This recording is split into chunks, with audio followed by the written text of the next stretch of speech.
Olá, boa noite para você. Hoje é sexta-feira, semana chegando ao fim, mas ainda tem muita informação aqui no TVO Notícias. Confira os destaques. Saúde, você vai saber sobre o lúpus.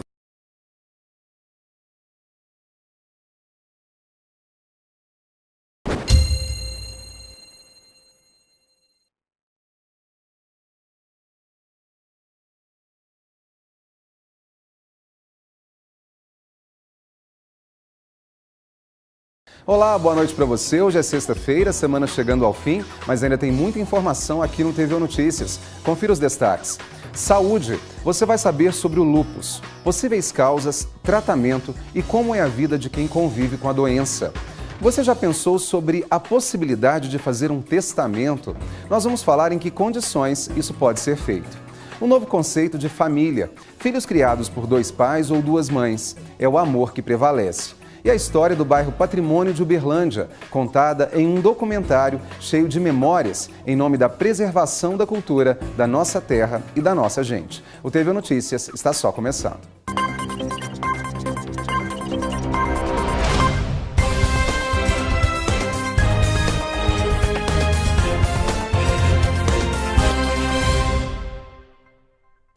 A gente começa o TVO Notícias falando de saúde, sobre o lúpus, doença autoimune e que pode afetar principalmente a pele, articulações, rins e outros órgãos. O sistema imunológico ataca e destrói tecidos saudáveis do corpo. Existe tratamento.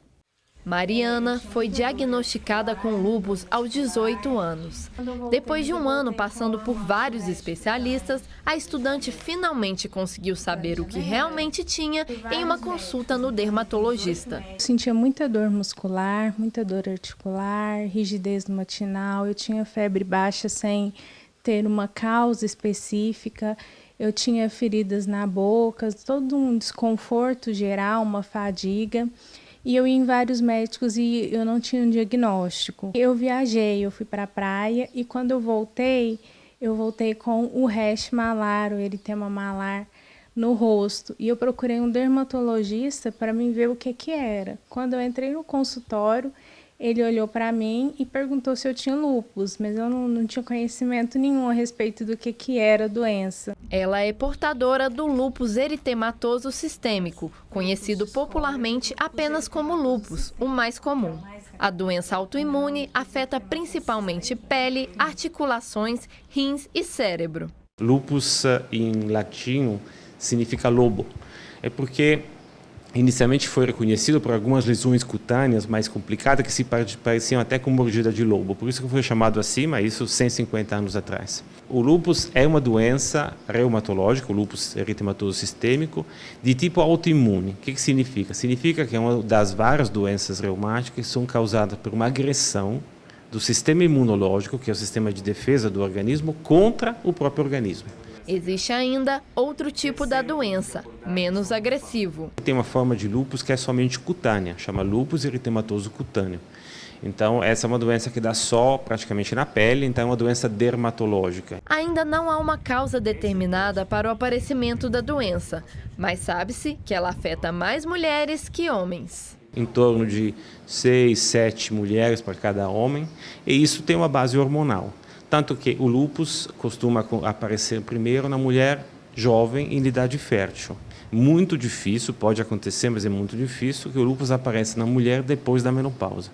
E geralmente, depois da menopausa, o lúpus que começou com 20 anos tende a perder muita força e tende até a desaparecer.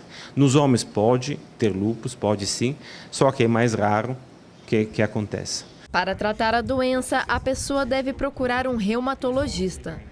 Os medicamentos envolvem corticoides, imunobiológicos e imunossupressores. Para o especialista, nem sempre o remédio mais caro é a melhor opção. É preciso avaliar cada caso. Hoje temos pelo menos 6, 7 opções eficientes de tratamento para lúpus eritematoso sistêmico. Agora é importante dizer, não necessariamente porque é a última, que é a melhor. Cada caso é um caso. E aí é o especialista que vai definir o momento certo para cada medicamento e o paciente certo para cada medicamento. Quem tem lúpus pode ter uma vida normal. O cuidado com o psicológico também é importante para Mariana. Ela conta que o apoio de amigos e famílias foi essencial para o tratamento. O tratamento com psicólogo ele é essencial, ele é um dos pilares do tratamento, ele te ajuda a entender e a aceitar, a conviver principalmente com a doença, a lidar com a doença, o meio familiar, os amigos também que estão em volta. E a área da psicologia é bem importante, atua basicamente nisso. Durante muito tempo, a mulher portadora do lúpus era aconselhada a não engravidar. Hoje, a realidade é outra. Segundo o especialista, para que ela engravide, basta que a doença esteja controlada. Em alguns casos, infelizmente, a doença ficou, digamos, diagnosticada de forma um pouco atrasada, tratada de forma atrasada, a doença é complicada e engravidar pode ser um risco. Mas hoje, digamos, o conselho de não engravidar, dado para uma paciente com lúpus, é muito raro. É muito raro. A maior parte dos pacientes com lúpus podem engravidar e ter, então, uma vida normal, mesmo nesse ponto da gravidez. Mariana está com planos de engravidar em abril deste ano. Com a doença controlada, ela adotou novos hábitos para se preparar para o grande momento. Uma alimentação mais balanceada, atividade física, inclusão de atividade física e agora a liberação do reumato, esperando. Como nós vimos aí na reportagem, é importante observar os sinais mais evidentes da doença e procurar o mais rápido possível um especialista para dar início ao controle do lúpus. Ainda falando aí sobre programas de incentivo à formação acadêmica dos nossos alunos, nós vamos falar do programa Doutor Legal, que estimula profissionais, pesquisadores que deram continuidade aos estudos para também se ingressarem no programa e darem continuidade também, inclusive, aos ingressantes nos diferentes cursos que a universidade oferece. Quem vai falar mais com a gente é o diretor de pesquisas da universidade, o professor Kleber Del Claro. Professor, muito obrigado pela presença aqui hoje. E quando a gente fala de estimular esse jovem que deu continuidade aos estudos, é importante, né? E mais importante até porque ele vai ter em contato com também os ingressantes, quer dizer, uma geração que já passou por todo aquele conhecimento de formação, encontrando os mais recentes, não é isso? É isso, Flávio. Muito boa noite aos nossos telespectadores. O interesse da Pró-Reitoria de Pesquisa e Pós-Graduação e da diretoria de pesquisa e da nossa universidade, né, da nossa reitoria, é que a gente estimule muito esses nossos estudantes de doutorado, os nossos doutorandos e os pós-doutorandos que nós temos aqui, a abraçarem de vez a causa da academia, né, e que ele se aperfeiçoe cada vez mais nas suas atividades acadêmicas.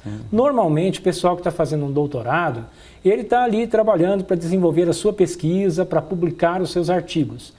E acaba que fica para um segundo plano, ou para quando ele tiver uma oportunidade após o término do seu doutorado, que ele busque um aperfeiçoamento na sua parte didática, na sua parte de ter uma experiência didática, experiência em iniciação científica e experiência em orientação. Naturalmente, a pessoa que estuda muito, que dê continuidade a essa formação, ele pretende prestar um concurso público, né? Até para continuar como um professor efetivo na área que ele escolheu. A grande maioria deles, a grande maioria das pessoas que fazem doutorado, fazem pós-doutorado, querem ficar nas instituições acadêmicas e dão preferência a instituições públicas, federais ou estaduais. E, Flávio, por um outro lado, veja só, esse programa tem uma outra frente muito interessante, é que a gente pedindo e a gente estimulando que esses doutorandos e esses pós-doutorandos criem uma interface, interajam diretamente com os alunos ingressantes na universidade, lá do primeiro período da graduação. Ele já vai se preparar para a vida futura na formação continuada. O menino lá do primeiro período já vai ver uma outra realidade na vida dele. Ele vai saber o que é uma experiência de pesquisa dentro da universidade, a importância dele aprender uma língua estrangeira e esse doutorando ou esse pós-doutorando, que é um profissional formado, muito experimentado, que tem uma bagagem enorme de conhecimento, vai ajudar esses meninos dos períodos iniciais nas disciplinas nas quais eles têm maior dificuldade. A universidade ela acaba tendo mais projetos ou mais destaque em algumas áreas específicas, como engenharia, na área de saúde, mas esse doutor legal realmente é para todo mundo, da área de humanas, que tenha realmente esse estímulo e a vontade em dar continuidade aos estudos? Nós temos hoje 20 programas na nossa universidade que têm doutorado.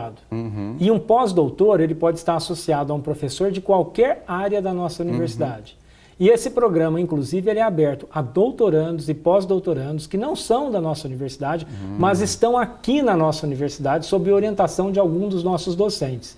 Então, esse abrange um universo muito grande da nossa universidade. A gente pode falar, o interessado ele deve procurar o quê? Até para ter acesso ao próprio edital. Todas as informações estão na página da própria EP da UFO, tá? Ele vai ver o edital Doutor Legal e ele também vai submeter a sua proposta através do nosso e-mail, né? doutorlegal@propep.ufo.br. Qualquer dúvida que ele tiver, dá uma ligadinha para a gente lá na diretoria de pesquisa. Se muita gente tiver dúvida, a gente faz um seminário explicativo, como nós faremos segunda-feira para explicar o edital universal da FAPEMIG para os nossos professores, às 1h30 da tarde, no salão de reuniões da universidade. Que bom. Professor, muito obrigado mais uma vez pela presença aqui hoje, pelos esclarecimentos. Ô, Flávio, eu que agradeço. Uma boa noite a todos. Que bom, obrigado. E depois do intervalo, você já pensou sobre a possibilidade de fazer um testamento? Sabe em que condições isso pode ser feito? É depois do intervalo, que tem ainda uma reportagem sobre o novo conceito de família.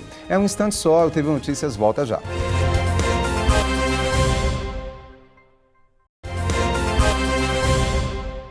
Vamos saber como fica o tempo no fim de semana. Em Uberlândia, a previsão para o sábado é de sol entre nuvens e pancadas de chuva à tarde e à noite. Mínima de 18 graus e máxima de 30 graus. Veja agora a previsão em outras cidades da região.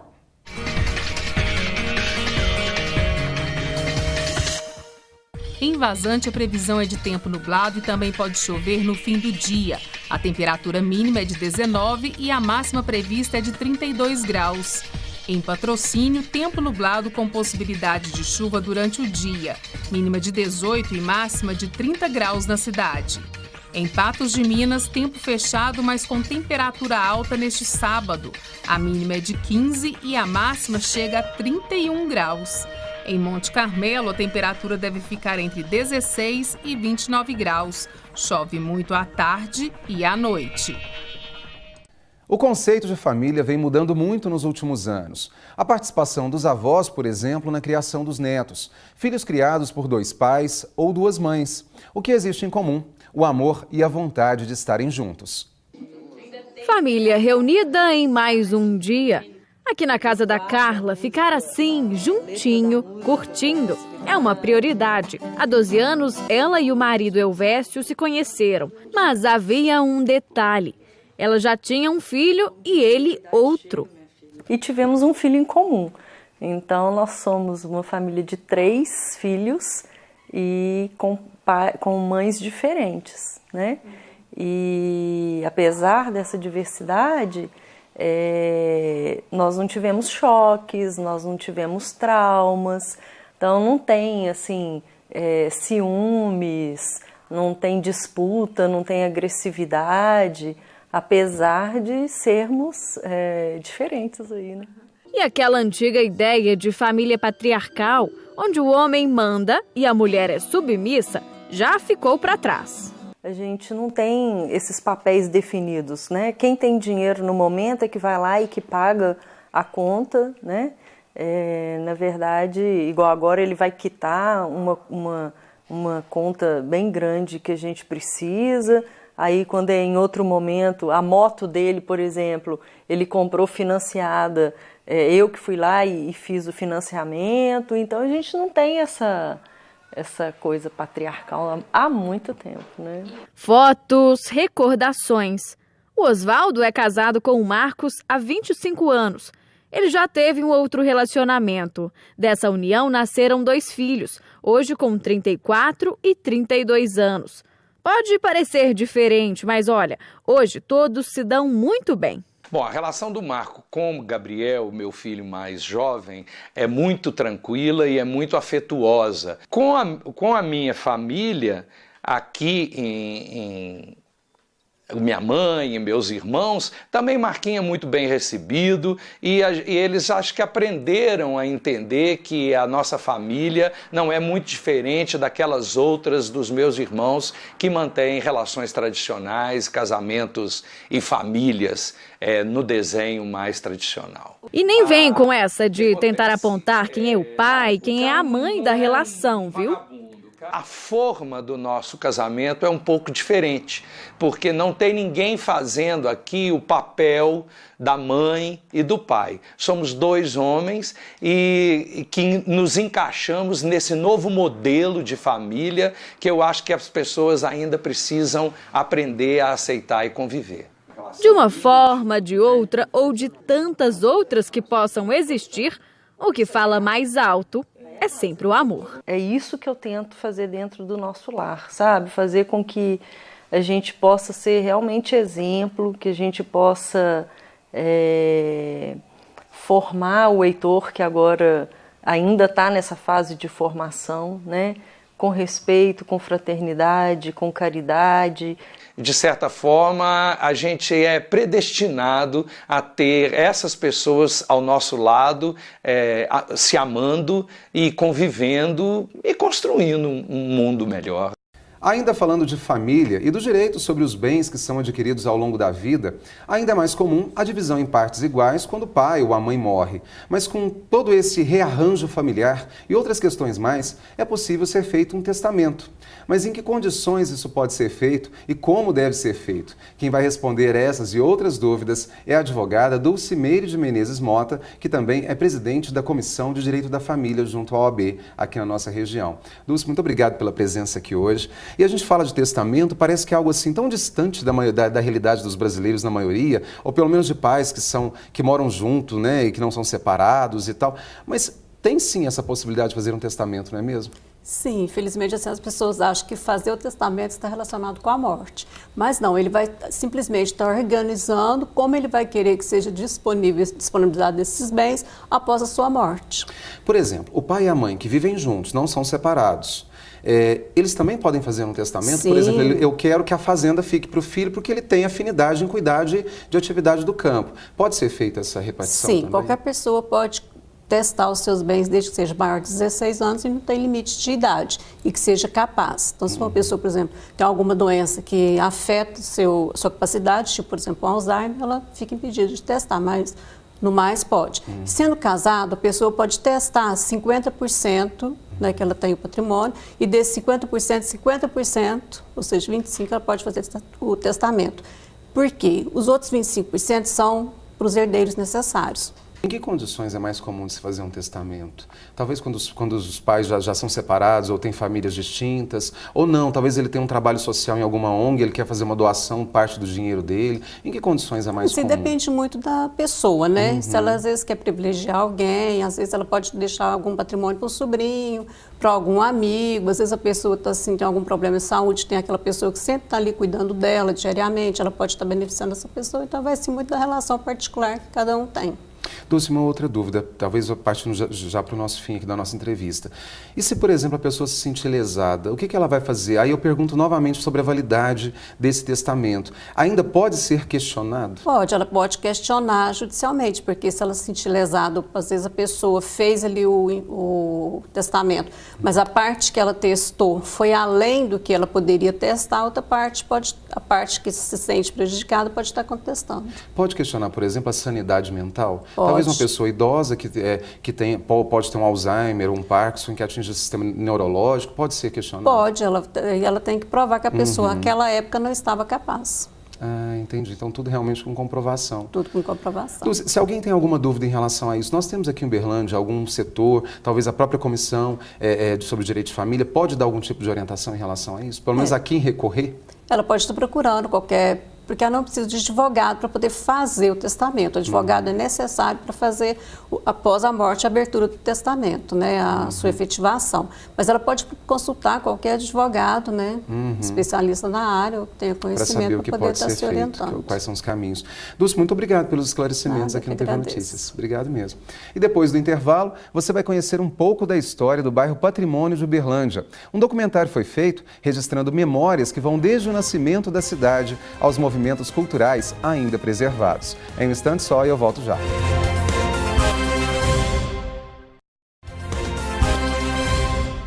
Atenção você motorista, a Avenida Rondon Pacheco será parcialmente interditada no fim de semana em função das obras de construção do viaduto da Olegário Maciel. Serão feitos alguns desvios pela CETRAN. No sábado, a interdição ocorrerá de 7 da manhã a 1 da tarde e no domingo será de 7 da manhã às 6 da tarde. A conclusão da obra está prevista para acontecer no fim de março ou início de abril. E agora nós vamos para a nossa agenda cultural para o fim de semana. Você já se programou? Já sabe o que vai fazer? Então, anota aí.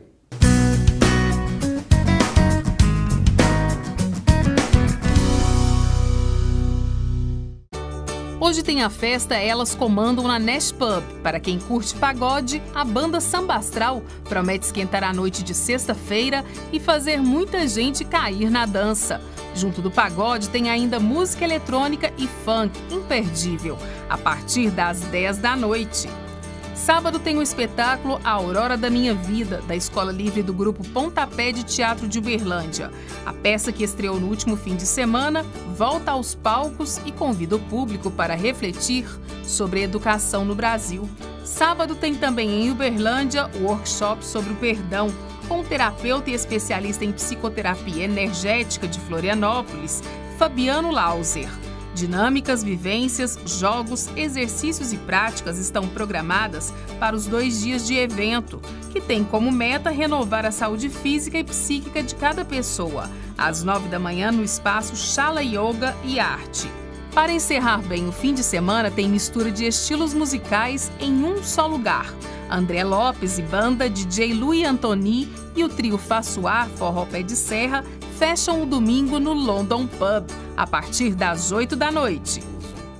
No próximo mês será lançado o documentário Contação de Histórias do Bairro Patrimônio, o primeiro bairro de Uberlândia. Não podia ser diferente. São muitas memórias, muito ainda preservado, principalmente pela cultura daquele povo que insiste em manter as tradições.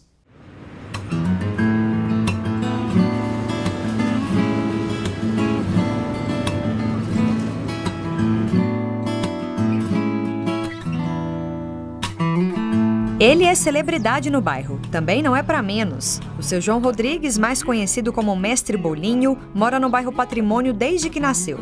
O bairro Patrimônio é o bairro mais velho de Uberlândia, né? Que Uberlândia começou aqui, no fundinho. E o primeiro bairro foi o Patrimônio, um bairro... A maioria dos moradores era somente negros. Deveria ter poucos família, né, branca, mas era negro, daqueles negros que os avós, os bisavós libertou da escravidão e vieram encostando tudo aqui no bairro Patrimônio, principalmente aqui na beira do córrego São Pedro. Fundador da Escola de Samba Tabajara, campeã há 12 anos consecutivos, Mestre Bolinho conta que os avós e bisavós eram escravos no bairro. Ele, além de trabalhar como pedreiro e motorista, costumava nadar no Ribeirão São Pedro, atual Avenida Rondon Pacheco. Aos 76 anos e apaixonado pelo lugar onde mora, participa ativamente de movimentos culturais como a Festa do Congado e a Folia de Reis. Gosto demais. Porque a gente já é pobre. Se você não gostar da cultura, como fica a vida, né? A vida sem a música, sem as festividades, não tem jeito, não é nada. Então, para cobrir essa pobreza, né, tem a cultura para nos alegrar. As fotos mostram alguns momentos, mas a história toda do bairro Patrimônio está bem guardada na memória dele. Para subir em palco, cantar... Ali é uma outra foto que eu tirei abraçando Uberlândia. Marivone, carinhosamente chamada de Meire, também mora no bairro desde que nasceu. Foi técnica de enfermagem e hoje, aos 64 anos, ela também tem muita história para contar. A gente nasceu aqui, minha mãe inclusive nasceu aqui, está com 87 anos. E a história do bairro é essa, que hoje é um bairro tradicional, né? E hoje é um bairro que mudou a essência do bairro com essa modernidade, né, que veio. Essas e outras histórias motivaram Leocídio e Luiz Rogério. Juntos, eles produziram um documentário sobre o primeiro bairro de Uberlândia. que me motivou a fazer esse comentário sobre o bairro Patrimônio por eu vir para a escola de samba, ser agregada aqui, e ao longo desses anos eu percebi que aqui é uma fonte de cultura, né? A gente tem muita cultura aqui no bairro, aí eu resolvi fazer essa proposta de contação de história, né, do bairro Patrimônio. Uma história antiga e que merece ser contada. Uma vez que o bairro ele nasceu junto com esse povoado, em 1857, foi quando foi doado uma parte de uma fazenda ao entorno do bairro Fundinho, foi doado à igreja de Nossa Senhora do Carmo, e ali ao entorno nasceu esse povoado. Neste mesmo momento, Uberlândia, que tinha esse nome, Nossa Senhora do Carmo, era ligado ao município de Uberaba. Então, quando foi se fazer o registro, um outro fazendeiro que tinha uma fazenda chamada Campo Alegre, do lado de cá, do córrego São Pedro do Berabinha, que é onde nós temos hoje a Avenida Rondon Pacheco, ele doou 12 alqueires aos escravos. E aí, como que foi feito a tramitação desses terrenos? Foi doado à igreja, ao patrimônio da igreja de Nossa Senhora Abadia, que fez a demarcação dos terrenos e distribuiu aos escravos, que eram os trabalhadores das fazendas. Então, 30 anos depois, quando vem a abolição, em 88, e coincidentemente em abril vem a abolição, em agosto, 3 meses depois, Uberlândia se emancipa de Uberaba. Esses trabalhadores das fazendas, enquanto escravos, agora com liberdade, vão trabalhar nas charqueadas, nos curtumes, né, da época, depois o matadouro municipal, que é logo aqui ao lado, onde nós estamos aqui, na tecelagem. Então eles participaram assim desde o início e têm uma grande influência na economia. O documentário Contação de Histórias do Bairro Patrimônio começou a ser produzido em julho do ano passado. Vai ser lançado em fevereiro e será distribuído nas escolas da rede municipal. E é um material didático, né? Assim como eu sou pedagoga, eu pensei nessa linha, né, de pesquisa, né, que a gente pode complementar a Lei 10.669, né, que fala da comunidade negra, comunidade local, né, do bairro, né, que são dos primeiros moradores do bairro. Então, a ideia principal é isso, levar informação, educação e cultura, né, para Uberlândia, né, para as escolas, enfim, é um material muito bom para as escolas e até para a universidade. Com o desenvolvimento urbano, o bairro hoje é outro, mas a riqueza desse patrimônio está agora registrada para que as gerações futuras possam resgatar a memória. Afinal, como diz Dona Meire, recordar é viver.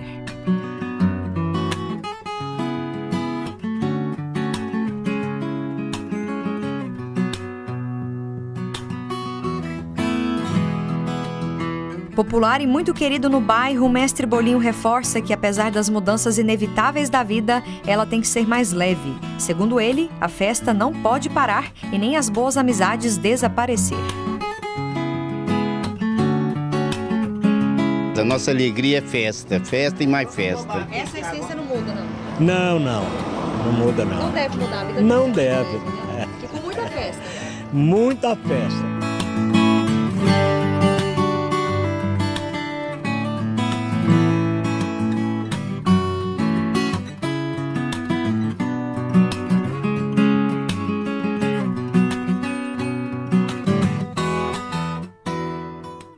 Logo, logo, o filme dividido em capítulos estará disponível nas bibliotecas digitais do município e também nas escolas da rede pública e particular da cidade. Bom, TV Notícias desta sexta termina aqui. Boa noite para você e um excelente fim de semana. A gente volta a se ver na segunda, às 7 da noite. Um abraço e até lá.